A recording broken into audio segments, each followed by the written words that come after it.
Euranet Plus Panorama is a weekly review of European news broadcast by our network of EU radio stations. Hi there, I'm Jo and you're listening to Euranet Plus Panorama. On the 12th of April, Hungarians will vote in what could prove to be an era-defining parliamentary election. But will they choose to stick or twist? Europe waits with bated breath.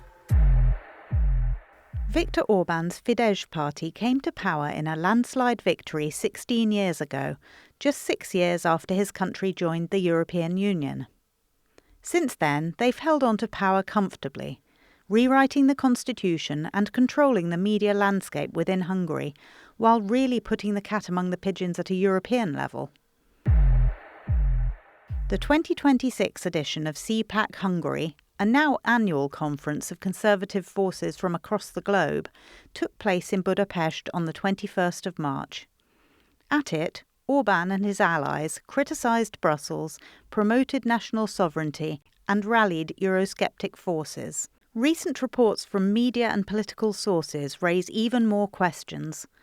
While claims that Péter Szijjártó, the Hungarian foreign minister, may have leaked details of important EU meetings to Russia have not been officially confirmed, in an interview with Ziniu Radias, the chief advisor to the president of Lithuania, Deividas Matulionis, says that he cannot rule out the possibility.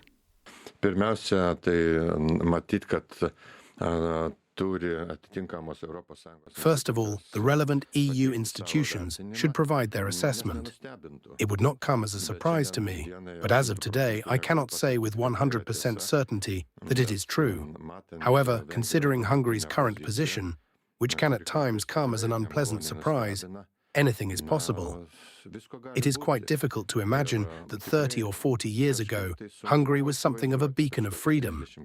There was the 1956 Hungarian Revolution, and later the country went on to implement some of the most decisive reforms in terms of both democracy and the market economy when the Soviet bloc was collapsing. Now, however, it has shifted towards a position that is, I would say, clearly divisive. We find that quite shocking.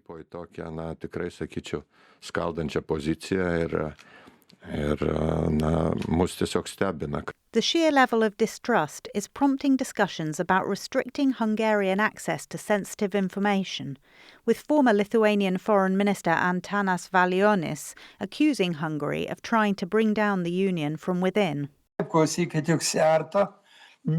Szijjártó hardly ever leaves Moscow. He is constantly travelling there, constantly in talks. Szijjártó and Orban are, in fact, allies of Russia. One might say Hungary is a Trojan horse within the European Union, sent, so to speak, to demoralize it, weaken it and undermine it, leaving some kind of, I don't know, free trade arrangement in place of the EU.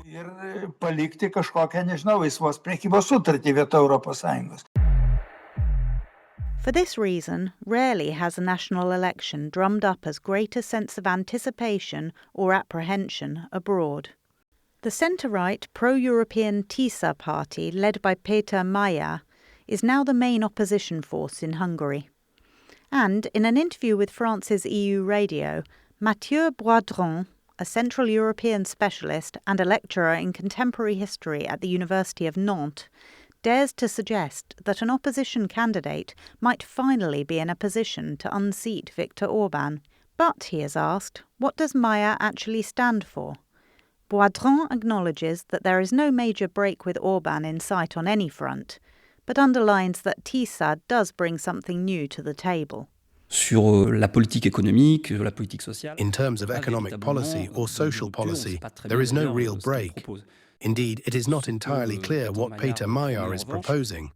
What he does promise, however, is to resume meaningful discussions with the European Union and, in effect, to bring Hungary out of its isolation by ousting the current government, which is, incidentally, rightly regarded as corrupt, as we have seen in recent scandals, and to effectively return decision-making power to the people and restore a measure of democracy to this country, which is currently a dysfunctional democracy.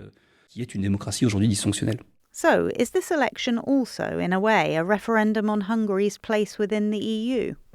Si, on peut le voir comme ça, c'est-à-dire que effectivement, If you want to look at it like même that, si ces questions-là, that je is to pense, say sont that pas these centrales issues are pour not, I think, the main leur concern qui for va lui doit Hungarian regarder ce voters, qu'il a dans son who will first and portefeuille, qui va foremost regarder look at l'inflation, how much they have in their wallets, portefeuille, qui va at regarder inflation, l'inflation, and at the level va of their regarder social l'inflation, benefits. qui va voir le niveau de ses These things are prestations what sociales, donc really c'est vraiment matter ça to qui va them. compter pour lui. But Mais yes, effectivement, oui, indeed, Hungary's en European tout cas, partners do view this election in that light. voit ce scrutin de cette manière-là.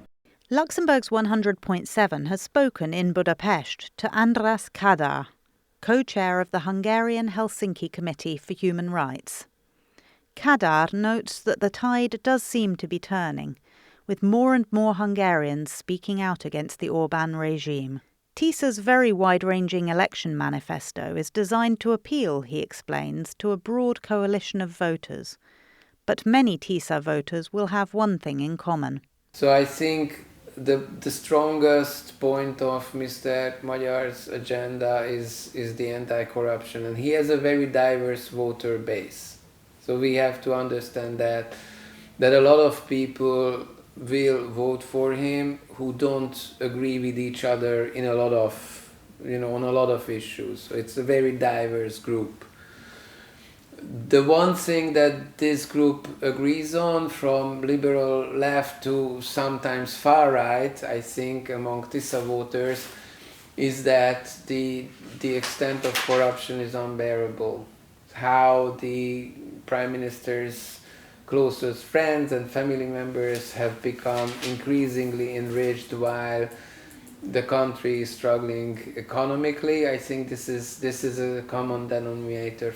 But Viktor Orbán has always been good at uniting people against a common enemy, adds Kadar, whatever that enemy may be. There's always an enemy. It was, in the very beginning, it was the IMF, and it was then George Soros who was told by the government to try to undermine European and Christian values with, by flooding Europe with refugees. Then it was the LGBTIQ community and Brussels imposing its gender propaganda on Hungary and threatening our children, and now it's Ukraine. So let's start with the LGBTQI community. The Europeans spoke last week with Hungarian campaigner and novelist Christian Márton. They asked him how hopeful he was that a Hungary under Magyar would be a less homophobic place to live. I think they will definitely be less homophobic and won't weaponize homophobia and won't target the community. But I also fear that they won't make actual efforts to repair the damage that the Orbán regime caused. And I think that this will be a topic that they will continuously avoid or ignore, because I understand that in order to gain this mass following, they had to stay away from controversial and dividing topics.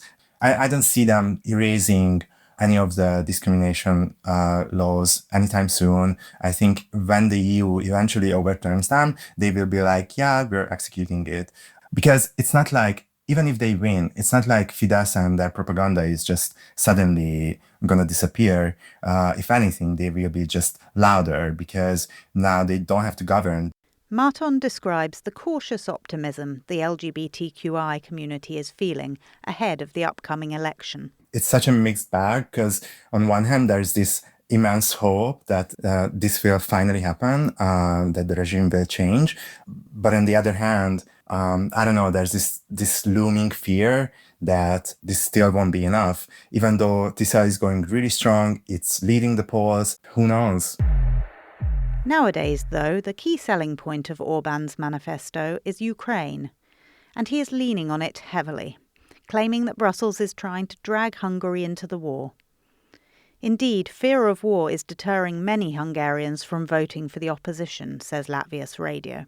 One such is Attila Pupos, a member of Hungary's disadvantaged Roma community, who could arguably fare better under a TISA government than they do currently.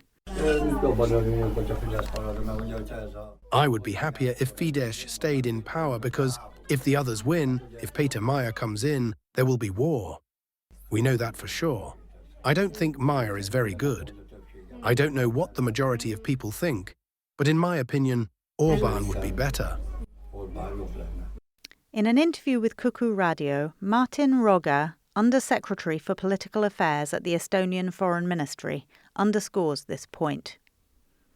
Ungari peaminister ja tema partei on võtnud vastasseisu Ukrainaga oma põhiteema. The Hungarian Prime Minister and his party have made opposition to Ukraine their main issue. They are attempting to portray their lack of support for Ukraine and obstruction of certain decisions in the European Union as a guarantee of peace in Hungary.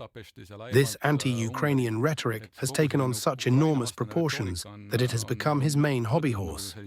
And I believe all of this will continue until April 12th, when the elections take place. Ja ma arvan, et see kõik jätkub kuni 12. aprillini, kui need valimised tulevad. Roger is clearly frustrated by the knock-on effects on Europe of what he sees as essentially party politics. Meil on siin kahjuks praegu toppamas. Right now, we have several important decisions pending. As I mentioned, the 90 billion euros in aid for Ukraine, the 20th package of sanctions and enlargement, which has stalled. All of these things have come to a standstill because one European leader has decided to make Ukraine the centerpiece of his election campaign. Ukraina teema. All of which is highly beneficial to Russia, of course. And on this subject, as the elections approach, disinformation, already prevalent, is on the rise. Alexandre Alaphilippe is Executive Director of EU Disinfo Lab, a Belgium-based not-for-profit that seeks to expose disinformation campaigns and foster a stronger information ecosystem. He tells our colleagues at Bulgarian National Radio what the Hungarian opposition is up against. In Hungary, there is a combination of factors. There is Russian propaganda. We know there is also very strong support from MAGA for Viktor Orban's candidacy. And we also know that Hungary has a media apparatus that is tightly controlled by the current regime. So is Russia the driving force here? No, there is a constellation of interests at play in the information ecosystem, which can easily be distorted. For now, the eyes of Europe, and a certain government across the Atlantic, are keenly focused on Budapest.